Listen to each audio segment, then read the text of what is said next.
Pemirsa, berbeda dengan koalisi lain yang belakangan masih mengintensifkan lobi politik, koalisi Perubahan untuk Persatuan justru lebih tenang dan kini sedang mematangkan figur pendamping Anies. Sudah ada 5 kandidat cawapres yang tengah dipertimbangkan. Lantas, mampukah pendamping yang dipilih Anies nanti bisa menggenjot elektabilitas mantan Gubernur DKI Jakarta itu yang saat ini masih bertengger di posisi ketiga? Dan untuk membahasnya telah kami akan berbincang bersama dengan Direktur Eksekutif Poltreking Hanta Yuda, dan kami juga masih menunggu bergabung bersama kami untuk berbincang dalam diskusi malam hari ini Ketua DPP Partai Nasdem sekaligus anggota tim kecil pemenangan Anies, Bapak Sugeng Suparwoto. Sementara itu kita ke Mas Hanta terlebih dahulu. Selamat malam Mas Hanta. Selamat malam, Rara. Oke, Mas Hanta, apa sebetulnya faktor yang membuat sosok Anies Baswedan hingga saat ini masih ada di Big Three dalam elektabilitas kandidat capres? Ya, sudah terkonfirmasi saya kira hampir mungkin seluruh lembaga survei menyimpulkan hanya ada 3 potensi capres potensial kuat. Di luar 3 nama ini menjelang 9-10 bulan ke depan, Rara, sudah bisa disimpulkan sulit keluar di luar 3 nama ini, Anies, Ganjar, dan Prabowo. Nah, datanya atau peta dinamika elektoral di 3 nama ini sangat kompetitif. Jaraknya sangat dekat, bahkan pernah saling salib posisinya. Mas Anies itu pernah menyalip posisi Pak Prabowo. Posisi Pak Prabowo pernah menyalip posisi Mas Ganjar. Ganjar pernah nomor 2, pernah nomor 1, dan seterusnya. Artinya dinamika elektoralnya cukup kencang. Dan selisihnya juga tidak begitu jauh.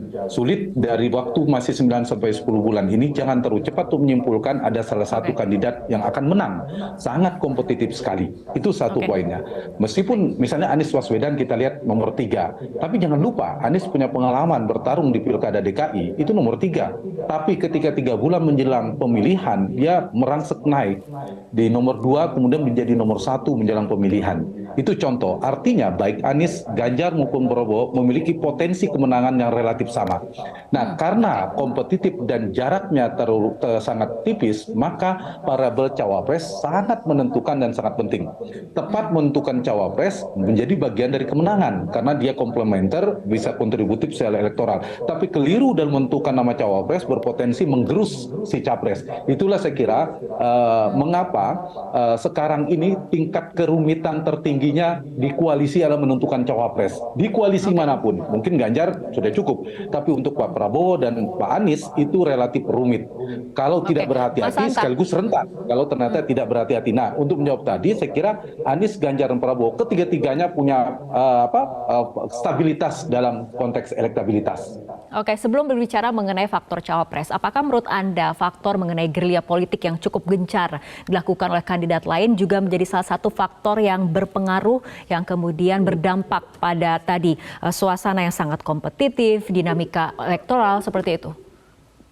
Iya, karena pasti setiap ada momentum politik itu bisa menguntungkan, memberi insentif elektoral bagi seorang kandidat, tapi bisa juga sebaliknya disinsentif elektoral terhadap sebuah isu, gelombang isu yang sedang bergerak.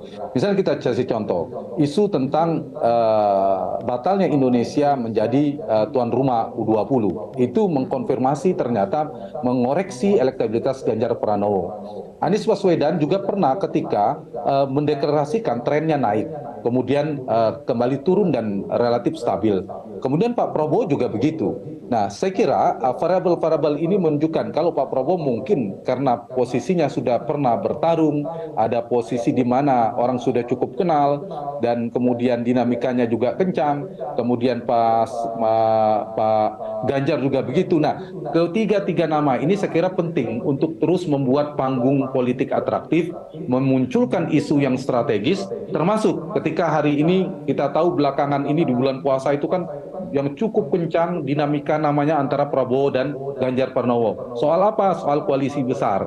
Nah, itu Anies Baswedan, Mas Anies relatif tidak begitu leading dalam isu. Nah, dengan munculnya soal cawapres ini saya kira akan memberikan kontribusi secara elektoral, potensi ya. Nah, semua pergerakan nanti baru betul-betul bisa diukur, Rara, ketika sudah didaftarkan nanti di KPU dengan pasangannya, sudah punya isu masing-masing, punya pasangan masing-masing dengan strategi politik masing-masing. Nah, itu yang paling tepat, paling apa namanya, paling akurat untuk memprediksi kemenangan. Kalau sekarang, Baik. meskipun hari ini bisa dibaca, tapi saya lagi-lagi mengatakan cukup dinamis. Tapi harus berhati-hati, Baik, Mas Hanta. apa namanya, dalam menentukan tadi soal koalisi dan cawapres. Hanta, ada 5 figur yang disiapkan jadi kandidat cawapres Anies Baswedan. Dari segi kalkulasi, apa saja faktor yang harus dikalkulasikan agar kemudian sosok ataupun figur cawapres ini bisa menggenjot elektabilitas dari Anies Baswedan? Karena pentingnya posisi cawapres sama dengan capres, maka variabel elektabilitas menjadi determinan dalam hal ini. Karena apa determinan? Karena kalau kita lihat sekarang juga pusaran kan berputar di elektabilitas. Karena tipisnya jarak, maka harus cari cawapres yang komplementer. Dia kontributif secara elektoral. Satu, elektabilitas. Faktor itu penting. Melihat di mana kandidat capresnya yang perlu dilengkapi masih lemah dan seterusnya. Yang kedua adalah akseptabilitas. Akseptabilitas ini penting karena ini soal soliditas koalisi. Akseptabilitas tingkat penerimaan terhadap para ketua umum partai, kingmaker, dan si capres itu sendiri dalam konteks ini adalah Mas Anies. Jadi harus ada penerimaan tingkat akseptabilitas. Yang ketiga ya mungkin ditambah kalau bisa ada topangan kekuatan logistik. Nah, ini penting posisi cawapres kita bicara konteksnya Anies Baswedan, Rara. Kenapa? Kalau misalnya terlalu lama dibiarkan, termasuk ke Prabowo juga, maka ini bisa mengganggu soliditas di internal koalisi. Semen pengikatnya harus segera disiapkan, harus dikirimkan pesan kepada publik supaya tidak memberikan dampak nomor 2, yaitu terhadap stabilitas elektabilitas Anies Baswedan. Kalau misalnya terlalu lama, kecuali lama dalam proses. Kalau muncul kesan, persepsi, ketidakpastian, itu merugikan potensi elektabilitas Anies. Kecuali memang diumumkan dari 5 akan menjadi 3 menjadi 1. Publik paham bahwa sedang proses. Ini saya kira yang harus dikirim kepada publik. Meskipun kita paham ini bagian dari strategi setiap koalisi, melihat timing, waktu yang tepat.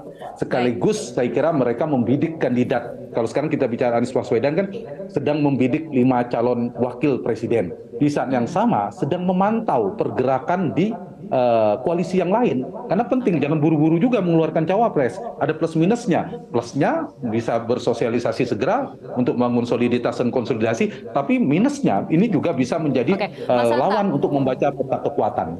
Oke, dilihat dari 3 faktor yang tadi Anda katakan tadi, ada elektabilitas, aksesibilitas, ataupun topangan logistik seperti itu. Mana kemudian yang paling realistis? Apakah kemudian berasal dari kader koalisi perubahan itu sendiri, atau mungkin dari figur menteri, atau bahkan dari kepala daerah? Menurut Anda seperti apa? Menurut saya faktor elektabilitas menjadi variabel penting buat Anies Baswedan, maka tidak harus dari partai politik. Kalau koalisinya sekedar koalisi kandidasi, pencalonan, sudah bisa diumumkan. Ambil aja wakilnya kalau nggak dari Nasdem, dari PKS atau dari Demokrat. Tapi bukan koalisi kandidasi, tapi koalisi eleksi. Soal winning the election, memenangkan pertarungan. Ini yang rumit harus diperhatikan. Baru koalisi pemenang setelah menang. Tapi koalisi yang sekarang ini faktor cawapres yang bisa menopang kemenangan. Ini yang harus dicari oleh Anies Baswedan. Ada dua opsi yang bisa dipertimbangkan, Rara. Bagi seorang capres mendukung cawapres, satu, dia memaksimalkan basis yang dia sudah ada untuk semakin maksimal. Di mana basisnya belum maksimal, misalnya angka psikologis bawah 50%, dengan mengambil cawapres di wilayah yang sama, dia semakin maksimal kemenangannya. Atau bisa memilih cawapres di wilayah yang berseberangan, tempat kompetitor, dengan tujuan untuk memperluas basisnya sekaligus untuk memecah lawan atau kompetitor, meskipun itu belum otomatis. Nah, 2 pilihan itu. Kalau kita bicara Anies Baswedan, basis Mas Anies ini di Pulau Jawa berada di bagian barat. Satu itu. Yang kedua, sebagian Sumatera, termasuk Pulau Sulawesi, Pulau Kalimantan, itu sebagian. Itu titiknya. Kalau ingin melengkapi, dari sisi melengkapi di mana Mas Anies belum maksimal, ya ada. Misalnya faktor Jawa perlu diperhatikan, terutama di wilayah Tengah dan Timur. Satu itu. Yang kedua, dari sisi misalnya politik Islam politik kita soal preferensi pemilih Nahdien atau NU, itu juga bisa menjadi bahan pertimbangan. Tidak harus dia kader NU, tapi banyak pertimbangan. Seperti dulu Pak JK menjadi calon wakil presiden kan karena kedekatan dengan tokoh-tokoh Islam pada saat itu, termasuk dengan NU. Jadi variabel-variabel ini saya kira akan dipertimbangkan oleh siapapun menjadi cawapres bagi Anies. Saya jawab pertanyaan Rara tadi. Maka kalau mau sekedar pencapresan Anies dan wakilnya didaftarkan di KPU, pilih saja di antara ketua umum partai atau siapa. Tapi mari atau mereka bersama-sama mengkalkulasi soal menang. Jadi Oke. mengalah dulu posisi partai itu soal kotel efek untuk mendapatkan Oke. insentif elektoral di tiap partai. Tapi pikirkan siapa Baik, Mas cawapres Hanta. yang betul-betul kontributif dengan si capres. Oke, berbicara mengenai partai politik, saat ini seperti kita lihat banyak sekali kemudian manuver-manuver politik, gencarnya godaan dari parpol, terutama di luar koalisi perubahan. Nah, menurut Anda sendiri, bagaimana kans koalisi perubahan menggoda balik parpol di luar koalisi perubahan? Misal saja Golkar atau PKB.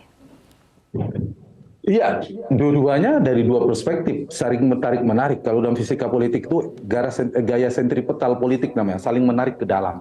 Jadi kalau ada pertemuan antara Partai Demokrat dan Golkar, Partai Demokrat dan PKB, ya saling rayu, saling tarik siapa yang sukses gitu. Peluangnya sama besarnya. Kenapa saya bilang sama besarnya? Misalnya kita bicara dari sisi PKB dan Partai Golkar.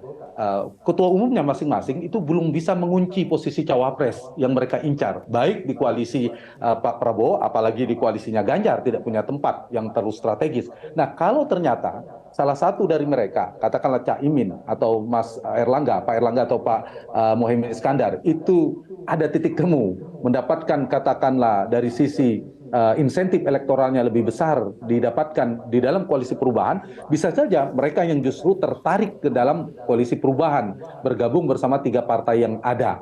Atau sebaliknya, jadi saya kira ini politik kita sangat dinamis. Dinamisnya apa? Sekarang berpusar, saya punya keyakinan pusarannya itu tetap di kekuatan elektabilitas si capres. Ada tiga sekarang ini, Anies, Ganjar, dan Prabowo. Partai-partai sudah mengumpul, P3 sudah bergabung bersama dengan PDI Perjuangan, koalisi perubahan masih solid bersama Anies Baswedan, Nasdem, Demokrat, dan PKS, maka KIR juga ya, ada KIB, ada Partai Gerindra dan PKB. Nah, sekarang PAN dan Golkar. Nah, Golkar ini bisa kemana-mana. Bisa ke, terutama potensi terbesar sekarang masih di Pak Prabowo kalau kita perhatikan, tapi mesti punya potensi. Kalau kemudian Erlangga juga ditimbang menjadi salah satu cawapres Anies. Dari nama-nama sudah beredar, misalnya sebelumnya ada Kofifa, ada AHY, ada Andika sebelumnya, kemudian ada Khairul Tanjung belakangan muncul. Nah, satu lagi ini bisa muncul Pak Erlangga Hartarto, bisa jadi ada salah satu yang menjadi alternatif incaran yang dibidik oleh koalisi Anies.